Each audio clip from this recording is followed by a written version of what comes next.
नमस्कार मेरे प्यारे विद्यार्थियों, मैं आपके सामने राजस्थान भूगोल का एक टॉपिक लेके आया हूँ जो है अपोहा तंत्र के विषय में।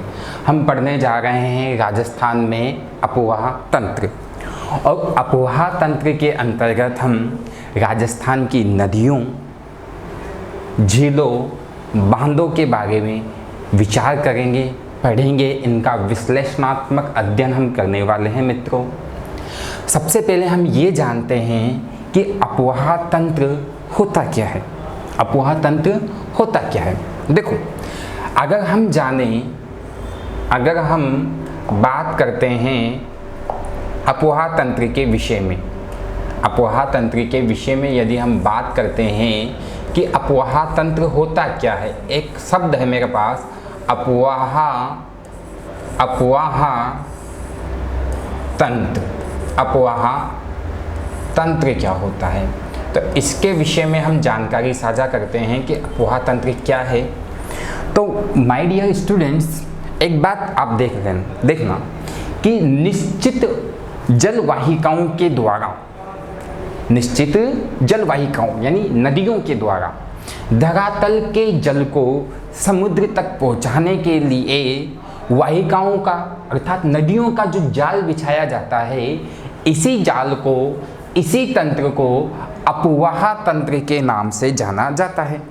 जैसे कि मैं एक उदाहरण देता हूँ आपको कि चंबल नदी एक निश्चित वाहिका है। ये चंबल नदी जाके गिरी यमुना में, यमुना जाके गिरी कहाँ पर? गंगा में, गंगा जाके गिरी कहाँ पर? बंगाल की खाड़ी में। तो यानी धरातल के जल को, यहाँ के जल को समुद्र तक पहुँचाने के लिए नदियों का जो जाल बिछाया गया उसे कहा जाता है अपोहा तंत्र। क्या कहा जाता है? अपोहा तंत्र। अब आप जानते हैं हमारे राजस्थान के लगभग 61% भाग में मरुस्थल फैला हुआ है, तो राजस्थान में सतही जल क्या है? कमी है। अब राजस्थान की हम बात करें, राजस्थान की अगर हम बात करते हैं तो कहा जाता है कि हमारा जो राजस्थान है वो भारत के, हमारा जो देश है भारत के 10.41% भाग पर फैला हुआ है। 10.41% भाग पर क्या फैला हुआ है? राजस्थान फैला हुआ है। किसके? भारत के, यानी भारत के 10.41% भाग पर राजस्थान फैला हुआ है।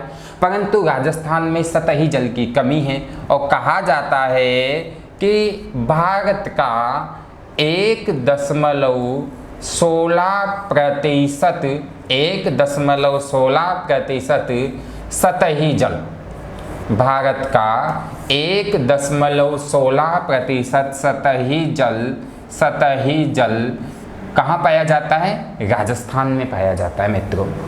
लेकिन ये बात आपको नोट करने योग्य है। आप साथ में कॉपी रखें, पेन रखें और नोट करते हुए चलें। इसका मतलब क्या हुआ कि भारत के 10.41% भाग पर तो राजस्थान फैला हुआ है, परंतु भारत का 1.16% सतही जल ही, 1.16% सतही जल ही कहाँ पर है? राजस्थान में है। इसका मतलब राजस्थान में क्या है? सतही जल की क्या है? कमी है। राजस्थान में सतही जल की अपने पास कमी है।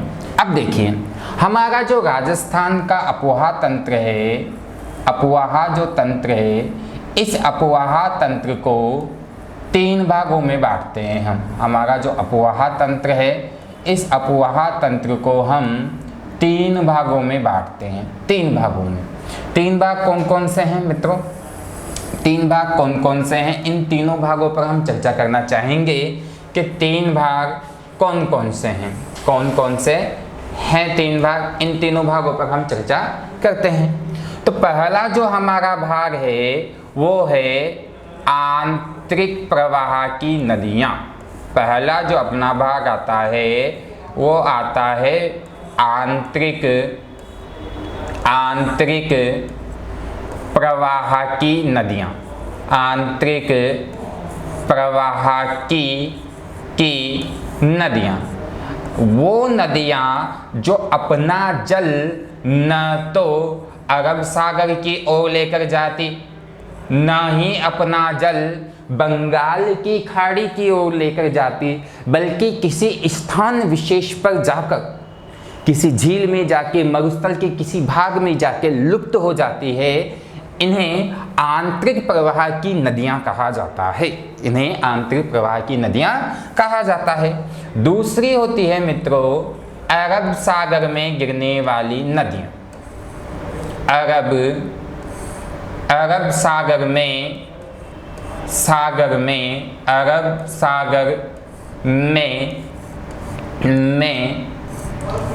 गिरने वाली नदियाँ वो नदियाँ जो अपने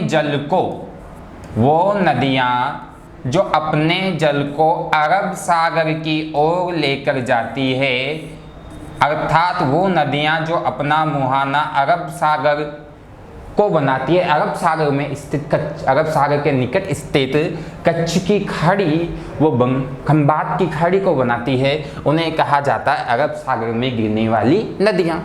और तीसरा जो महत्वपूर्ण बिंदु है अपने पास, वो आता है बंगाल की खाड़ी में गिरने वाली नदियाँ। एक तथ्य आता है, और तीसरा राजस्थान के अपोहा तंत्र का तीसरा प्रकार है बंगाल की खाड़ी में गिरने वाली नदियाँ। बंगाल की खाड़ी में गिरने वाली नदियाँ अर्थात वो नदियाँ जो अपने जल को बंगाल की खाड़ी की ओर लेकर जाती है, अपनी सहायक नदियों के माध्यम से अपने जल को बंगाल की खाड़ी में गिराती है, उसे बंगाल की खाड़ी में गिरने वाली नदियों में शामिल किया जाता है। अगर मैं बात करूं कि किसका कितना प्रतिशत है, तो कहा जाता है कि राजस्थान का जो अपोहा तंत्र है, राजस्थान का अपना जो अपोहा तंत्र है, इस अपोहा तंत्र का लगभग 60.2% भाग आंतरिक प्रवाह की नदियों में शामिल किया जाता है। यानी कि मित्रों हमारा जो अपोहा तंत्र है राज्य का, उस राज्य का सबसे बड़ा जो अपोहा तंत्र है वो है आंतरिक प्रवाह की नदियों का, क्योंकि आंतरिक प्रवाह की नदियों 60.2% जो भाग है वो आंतरिक प्रवाह की नदियों में शामिल किया जा रहा है। दूसरी बात देखिए अरब सागर में गिरने वाली नदियां, और तीसरी बात देखिए बंगाल की खाड़ी में गिरने वाली नदियां। तो बंगाल की खाड़ी में जो गिरने वाली नदियां हैं उनका प्रतिशत आता है लगभग 24%। बाणगंगा, बनास, चंबल, ये नदियां बंगाल की खाड़ी में गिरने वाली प्रमुख नदियां हैं और इनका 24%। और बाकी जो आता है 16 से 17%, लगभग हम मान लेते हैं 16%। तो 16 से 17% जो जल है वो अरब सागर में गिरने वाली नदियों में शामिल किया जाता है। तो हमें एक एक करके इन तीनों चीज़ों को पढ़ना है। पहले हम पढ़ेंगे आंतरिक प्रवाह की नदियाँ, फिर हम पढ़ेंगे अरब सागर में गिरने वाली नदियाँ, और फिर हम पढ़ेंगे बंगाल की खाड़ी में गिरने वाली नदियाँ। अब देखो आप थोड़ा सा परेशान होंगे प्रतिशत के मामले में। देखो राजस्थान सरकार कुछ समय में बाणगंगा नदी को आंतरिक प्रवाह की नदियों में शामिल करने का एक योजना बना रही है, क्योंकि ये नदी वर्तमान तक वहाँ पहुँच ही नहीं रही है, ये नदी बीच में ही विलुप्त हो रही है। तो ऐसा भी हम बोल सकते हैं, लेकिन ये परसेंटेज आपका बिल्कुल करेक्ट है।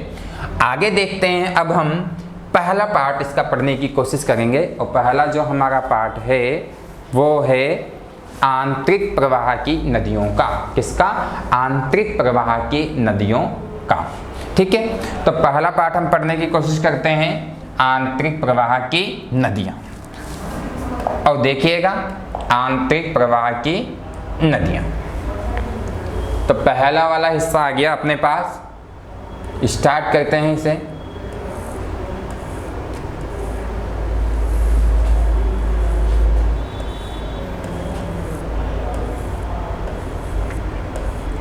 आंतरिक आंतरिक प्रवाह की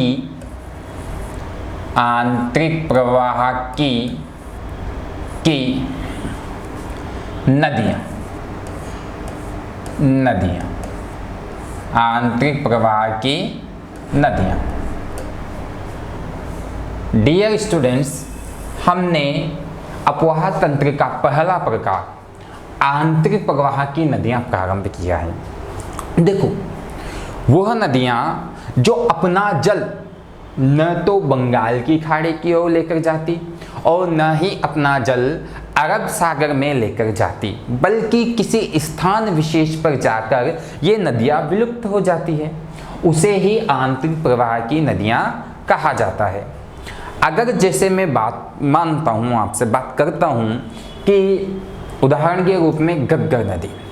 अब घग्गर नदी का जो जल है वो न तो अरब सागर की ओर जाता, न ही बंगाल की खाड़ी की ओर जाता, बल्कि ये नदी बटनेर दुर्ग के पास जाकर विलुप्त हो जाती है।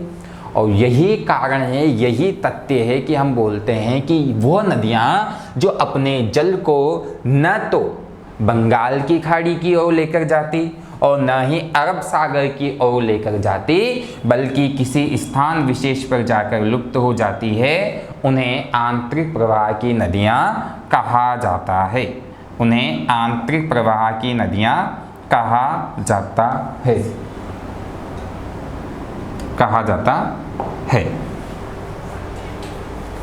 आगे देखते हैं, आंतरिक प्रवाह की नदियों में जो पहली नदी है अपने पास, वो आती है घग्गर नदी।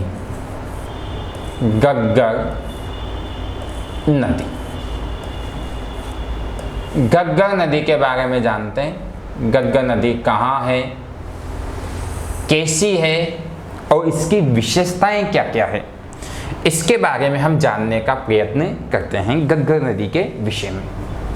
अगर घग्गर नदी के विषय में जाने तो देखिए, कहा जाता है, यदि घग्गर नदी के विषय में हम बात करें तो कहा जाता है कि हमारी जो नदी है घग्गर नदी, कौन सी नदी? घग्गर नदी।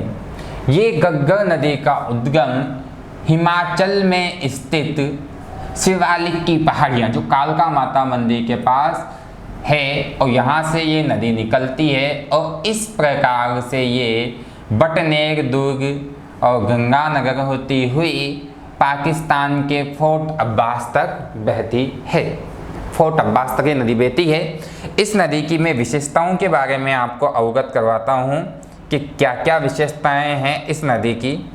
चलिए बात करते हैं इस नदी की विशेषताओं के बारे में।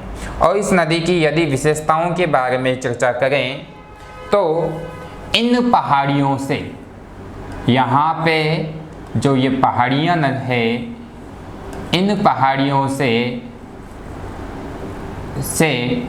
घग्गर नदी का उद्गम होता है। और ये जो पहाड़ियाँ हैं अपने पास, ये है शिवालिक की पहाड़ियाँ। और शिवालिक की पहाड़ियों से इस नदी का उद्गम होता है। शिवालिक की पहाड़ियों से इस नदी का क्या होता है? उद्गम होता है। तो ये है शिवालिक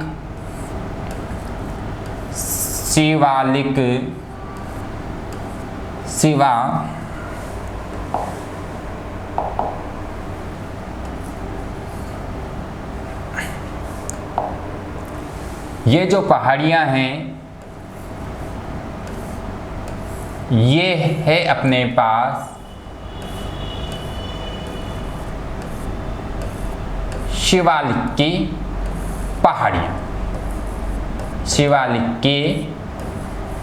पहाड़ियाँ। और ये जो शिवालिक की पहाड़ियाँ आती है, ये जो शिवालिक की पहाड़ियाँ आती है, ये आती है हिमाचल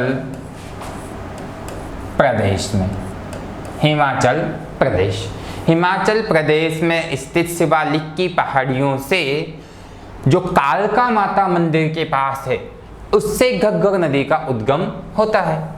और घग्गर जो नदी है, घग्गर जो नदी है, ये नदी इस स्थान से ये नदी राजस्थान में प्रवेश करती है। यहाँ से ये नदी राजस्थान में क्या करती है? प्रवेश करती है। अब ये नदी राजस्थान में प्रवेश करती है, तो राजस्थान में प्रवेश किस स्थान से करती है? तो कहा जाता है कि ये नदी राजस्थान में प्रवेश तलवाड़ा नामक स्थान से करती है। और ये जो तलवाड़ा नामक स्थान है, ये हनुमानगढ़ के टिब्बी तहसील में स्थित है। तो हनुमानगढ़ के टिब्बी तहसील में स्थित, हनुमानगढ़ के टिब्बी तहसील में स्थित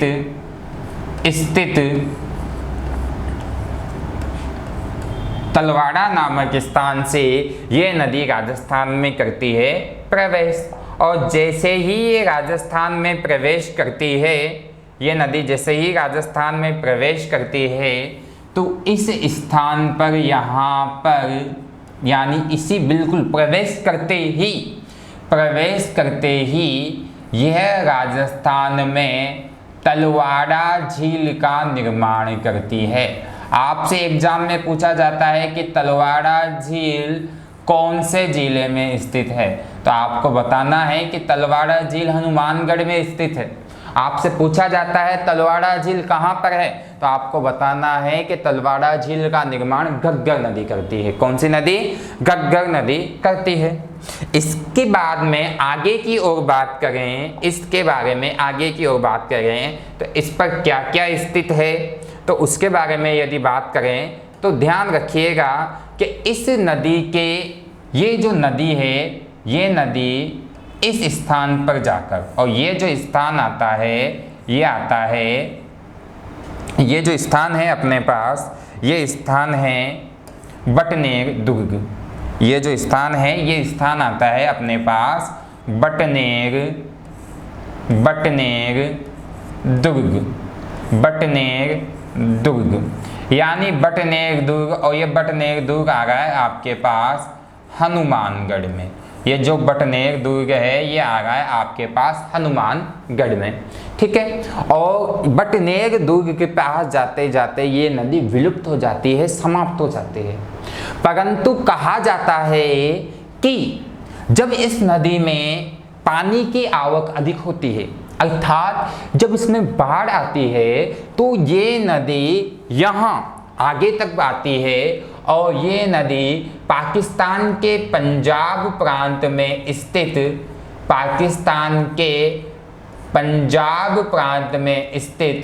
फोर्ट अब्बास तक, पाकिस्तान के पंजाब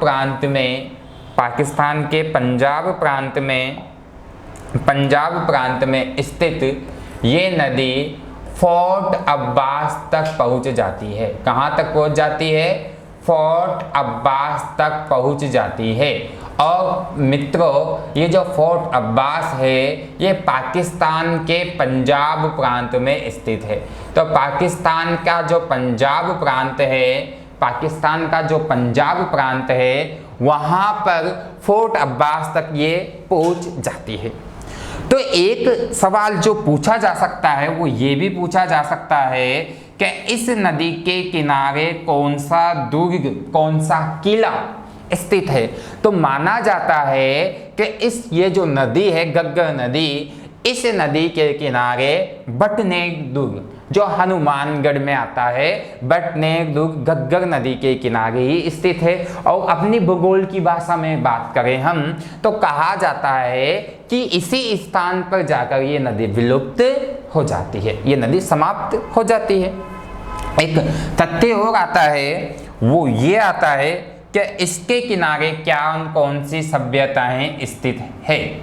इसके किनारे कौन कौन सी सभ्यताएं स्थित है। अगर हम ये बात करते हैं कि इसके किनारे कौन कौन सी सभ्यताएं आती है अपनी, तो हम इस चीज़ के बारे में चर्चा कर सकते हैं कि यहाँ पर यहाँ पर दो सभ्यताएं अपनी इस नदी के किनारे स्थित है। एक तो आती है कालीबंगा सभ्यता, कालीबंगा, और ये जो कालीबंगा है, एक आती है इसके किनारे रंगमहल, महल सभ्यता। और ये जो दोनों सभ्यताएं हैं, ये दोनों सभ्यताएं घग्गर नदी के किनारे स्थित है। कौन सी नदी के किनारे मित्रों? घग्गर नदी के किनारे स्थित है। कालीबंगा को सिंधु सभ्यता की तीसरी राजधानी भी कहा गया है। कालीबंगा का शाब्दिक अर्थ होता है काली चूड़ियाँ, और ये सिंधु सभ्यता का राजस्थान से खोजा गया सबसे महत्वपूर्ण स्थल माना जाता है। एक तथ्य ये भी आपके दिमाग में आ रहा होगा माइंड में, सर इस नदी की लंबाई कितनी है? तो कहा जाता है कि इस नदी की लंबाई शिवालिक की पहाड़ियों से जब ये नदी निकलती है और अपने लुप्त स्थान तक, इस नदी की कुल लंबाई 465 किलोमीटर है। परंतु यह नदी राजस्थान में केवल 100 किलोमीटर की लंबाई में ही प्रवाहित होती है। ये नदी राजस्थान में केवल 100 किलोमीटर की लंबाई में ही प्रवाहित होती है। अब इसकी विशेषताओं पर चर्चा करते हैं हम कि इसकी कौन कौन सी विशेषताएं होती है, इसकी कौन कौन सी विशेषताएं होती है। ठीक है, तो अब अगर हम इसकी विशेषताओं पर चर्चा करें कि इसकी क्या क्या विशेषताएं हैं, क्या क्या नहीं हैं, तो जानते हैं क्या क्या विशेषताएं हैं। तो घग्गर नदी की विशेषताओं पर चर्चा करेंगे। अब हमने विशेष तो विशेष तथ्य कौन कौन से हैं घग्गर नदी के, जानते हैं। ठीक है, और कौन कौन से तथ्य हैं विशेष वो देखिए। पहली चीज, यह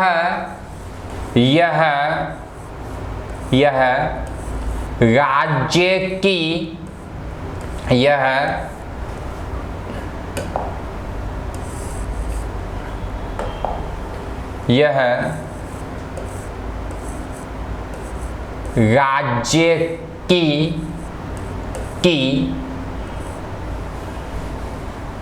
एकमात्र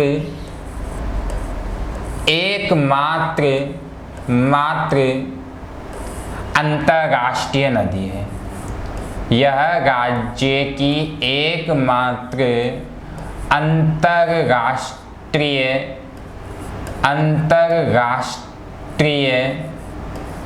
राष्ट्रीय नदी है। आपने देखा था मित्रों कि जब इसमें बाढ़ का पानी आता है, यानी पानी की आवक अधिक होती है, तो इस नदी का जो जल था वो कहाँ तक चला जाता है? इस नदी का जल पाकिस्तान के फोर्ट अब्बास तक चला जाता है। अर्थात ये राज्य की एकमात्र ऐसी नदी है जिसका जल पाकिस्तान तक जाता है। इसी कारण इस नदी को राज्य की एकमात्र अंतर्राष्ट्रीय नदी के नाम से जाना जाता है।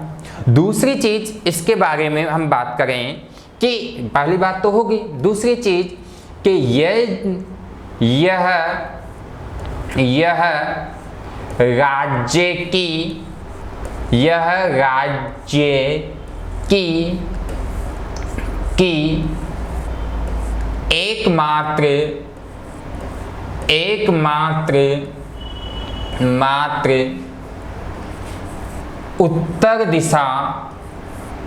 एकमात्र उत्तर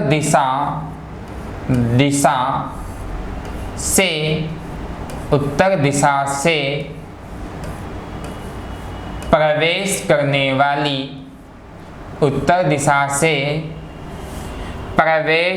करने वाली नदी है।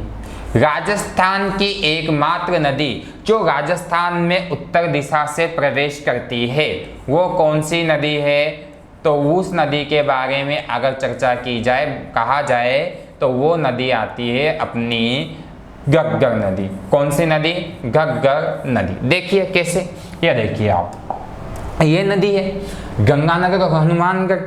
अब हनुमानगढ़ गंगानगर ये उत्तर दिशा है और उत्तर दिशा से प्रवेश कर रही है ये नदी। तो राज्य की एकमात्र वो नदी जो उत्तर दिशा से राजस्थान में प्रवेश कर रही है वो कौन सी नदी है भाई? घग्गर नदी है। कौन सी नदी है? घग्गर नदी है। घग्गर नदी के बारे में दूसरा तथ्य अगर हम बोलें कि घग्गर नदी का जो पाट होता है, घग्गर नदी का ये नदी है अपने पास, और इस नदी में अगर हम चर्चा करें कि इस नदी का जो पाट है, इस नदी का जो पाट वाला क्षेत्र है, पाट वाला भाग, ये किनारे वाला, पाटिया का अर्थ होता है किनारा, तो इस नदी का जो पाट है, पाट, इस नदी का जो पाट है, पाट यानी होता है किनारा, किनारा, किनारा। तो इस नदी का जो पाट है, इस पाट को राजस्थान में क्या कहा जाता है? नाली कहा जाता है। इस नदी के पाट को राजस्थान में कहा जाता है नाली। और इसी नदी के पाट को पाकिस्तान में हकरा के नाम से जाना जाता है। इस नदी के पाट को पाकिस्तान में क्या कहा जाता है? हकरा के नाम से जाना जाता है। किसके नाम से जाना जाता है? हकरा के नाम से जाना जाता है। तो ये नदी का जो पाट है इसे राजस्थान में नाली और पाकिस्तान में बोलते हैं हम हकरा, पाकिस्तान में बोलते हैं हकरा। तो अगला जो बिंदु आ जाता है अपने पास वो ये आ जाता है कि घग्गर नदी, हमारी जो नदी है घग्गर नदी,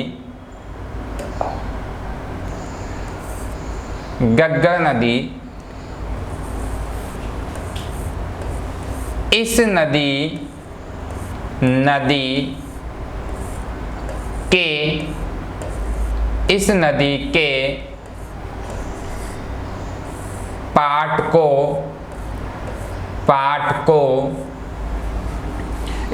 के पाट को राजस्थान में तो क्या बोलते हैं मित्रों? राजस्थान में बोलते हैं नाली। क्या बोलते हैं? नाली। और इस नदी के पाट को पाकिस्तान में बोलते हैं मित्रों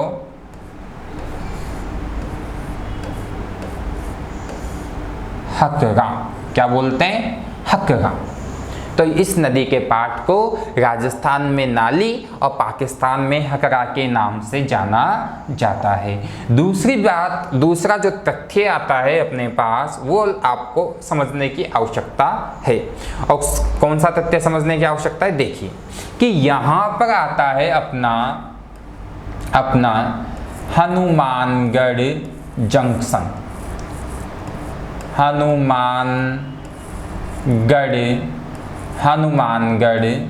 जंक्शन, यहाँ पे आता है अपना हनुमानगढ़ जंक्शन। और हनुमानगढ़ जंक्शन के विषय में कहा जाता है कि जो हनुमानगढ़ जंक्शन है ये घग्गर नदी के तल से, मतलब पेंदे से निचला स्थान है। आपसे पूछा जाता है कि घग्गर नदी के पेंदे से निचला स्थान कौन सा है? हनुमानगढ़ जंक्शन। फिर आपसे पूछा जाएगा कि लूनी नदी के पेंदे से निचला स्थान कौन सा है? तो वहां आपको लगाना है बालोतरा, बाड़मेर। दो ही स्थान किसी नदी के तल से निचले हैं राजस्थान में, घग्गर नदी के हनुमानगढ़ जंक्शन, लूनी नदी से बालोतरा, बाड़मेर। मित्रों आगे की चर्चा करते हैं इस नदी पर और इस नदी की विशेषताओं पर बात करते हैं। सबसे पहले इस नदी के उपनामों पर चर्चा कर लेते हैं। तो इस नदी के क्या क्या उपनाम हैं, क्या क्या उपनाम है इस नदी के, उनको देख लेते हैं।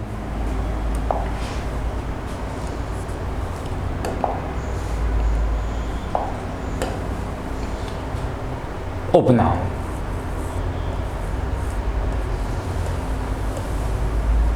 उपनाम देखिए क्या क्या उपनाम है इसके। देखिए पहला उपनाम है इसका मृत नदी। मृत नदी, देखिए मृत नदी इसलिए कहा जाता है क्योंकि ये नदी पहली चीज के आंतरिक प्रवाह की सबसे बड़ी नदी है, और दूसरा तथ्य है कि ये नदी अपने जल को न तो बंगाल की खाड़ी की ओर लेकर जाती और न ही अरब सागर की ओर लेकर जाती, अपितु किसी स्थान विशेष जो मैं आपको बता चुका हूँ बटने दुर्ग पर जाकर ये नदी विलुप्त हो जाती है। इसी कारण इसे कहा जाता है मृत नदी। और इसी संदर्भ में इसका दूसरा नाम भी आता है नट नदी। कौन सी नदी? नट नदी के नाम से भी इसे जाना जाता है। लेकिन पंजाब के लोग इसे चितांग बोलते हैं। पंजाब में इस नदी को चितांग कहा जाता है। चितांग नदी के नाम से जाना जाता है। कहाँ है ये? पंजाब में। तो पंजाब में इस नदी को कहा जाता है चितांग। और इसके बाद में इसका एक और नाम आता है अपने राजस्थान भूगोल में, वह आता है सोतर नदी। तो इसे सोतर नदी के नाम से भी जानते हैं। मृत नदी, नट नदी, चितांग नदी कहा जाता है। कहाँ? पंजाब में बोला जाता है। इसे एक को नाम दिया गया है हमने सोतर नदी। और सबसे महत्वपूर्ण, इस नदी का एक महत्वपूर्ण उपनाम आता है, इसे कहा जाता है राजस्थान का शोक। राजस्थान का शोक, यानी कि बात करें शोक, दुख।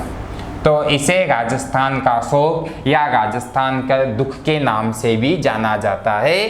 तो ये अपनी जो घग्गर नदी है, घग्गर नदी के नाम है घग्गर नदी का एक नाम है मृत नदी, दूसरा नाम है नट नदी, तीसरा नाम है चितांग नदी। और आपसे पूछेगा चितांग नदी कहाँ बोला जाता है, तो आपको बताना है पंजाब में। चौथा नाम है सोतर नदी और पांचवा नाम है राजस्थान का शोक। राजस्थान का शोक भी इस नदी को कहा जाता है। इस नदी को राजस्थान का शोक यानी राजस्थान का दुख के नाम से भी जाना जाता है। अगला जो बिंदु आता है कि इस नदी के किनारे कौन कौन से नगर स्थित है। तो किनारे स्थित स्थल,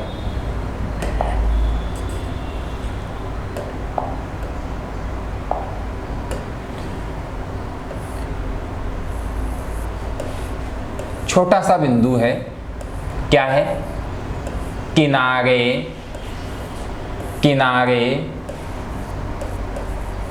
स्थित स्थल। किनारे स्थित स्थल। अब इसके किनारे कौन कौन से आते हैं? देखिए, गंगानगर का प्रसिद्ध स्थान सूरतगढ़।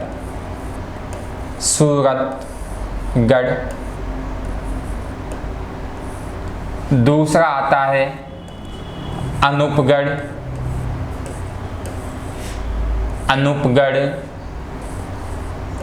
और तीसरा जो मैं आपको बता चुका हूं हनुमानगढ़ जंक्शन। हनुमानगढ़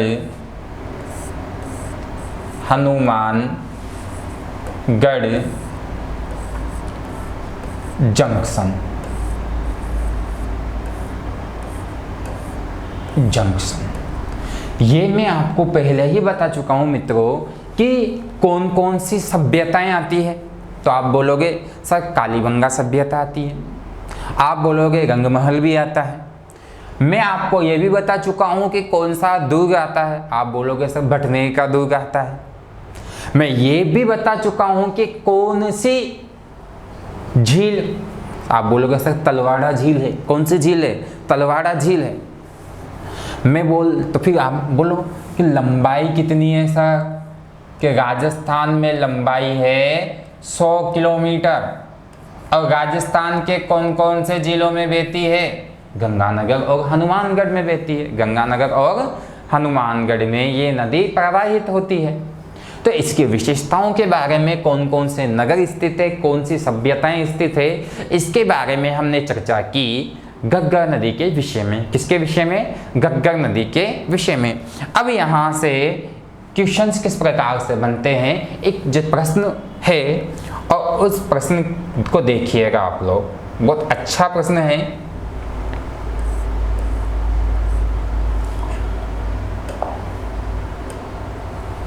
क्या है प्रश्न, देखिए। प्रश्न एक,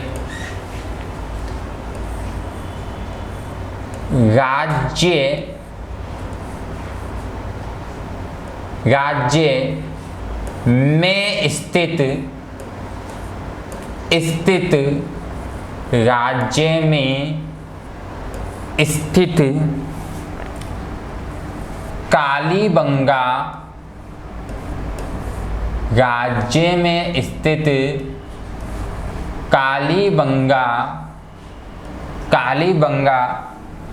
सभ्यता स्थल, राज्य में स्थित कालीबंगा सभ्यता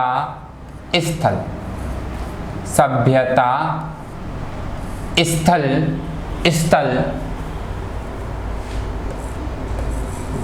किस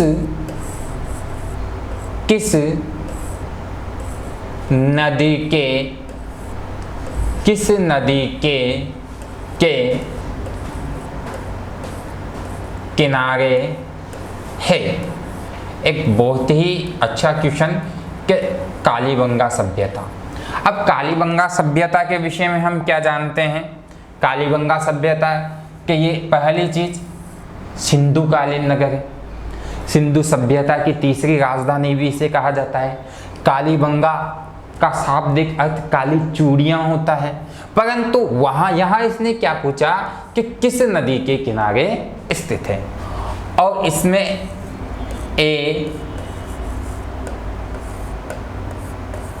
वो आपसे पूछ रहा है क्या ये कांतली नदी के किनारे है, कांतली नदी के किनारे है, क्या ये जो नगर है ये घग्गर नदी के किनारे है, घग्गर नदी के किनारे है, या ये जो नगर है ये जो सभ्यता है ये लूणी नदी के किनारे है, या उपरोक्त में से कोई नहीं।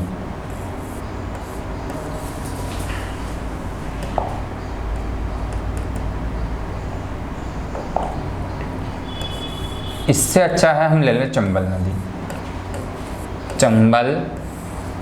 नदी। ठीक, मैं सिर्फ 2 ही क्वेश्चन इस नदी से संदर्भ में हैं। पहला तो ये आ गया आपके पास, इसके बाद एक को क्वेश्चन देखेंगे हम। अब हमने जैसा कि अभी पढ़ा था कि कालीबंगा जो सभ्यता स्थल है वो किसके किनारे है, वो घग्गर नदी के किनारे स्थित है। किसके किनारे है, घग्गर नदी के किनारे स्थित है। तो पहला ये हो गया अपना पहला तथ्य, पहला क्वेश्चन। दूसरा क्वेश्चन देखिए, इसका दूसरा क्वेश्चन देखिए, और ये क्वेश्चन और ज़्यादा अच्छा है, ये क्वेश्चन और ज़्यादा अच्छा है पहले से, तो इस पे विशेष फोकस रहना चाहिए आप लोगों का। प्रश्न दूसरा किससे संबंधित, घग्गर नदी से संबंधित। ये बोल रहा है कि प्राचीन समय में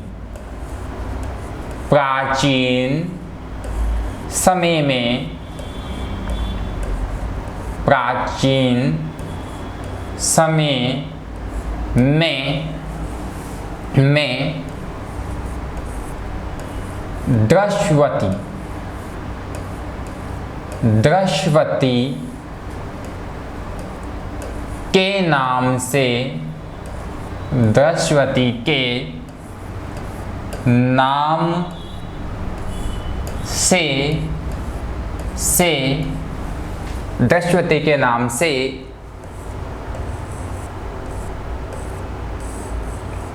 किस नदी को जाना जाता था, जाना जाता था। प्राचीन समय में द्रश्वती के नाम से किस नदी को जाना जाता था? अब यहाँ पे विकल्प है आपके पास ए घग्गर नदी, घग्गर नदी, बी लूणी नदी, लूणी नदी, सी आता है आपके पास बाणगंगा, बाणगंगा नदी, और उसके बाद में ऑप्शन डी, ऑप्शन डी ये आ जाता है आपके पास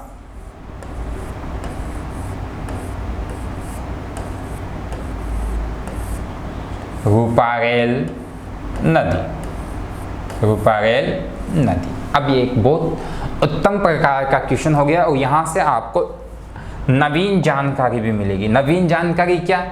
सर ये द्रश्वती क्या है और द्रश्वती के नाम से किस नदी को जाना जाता था?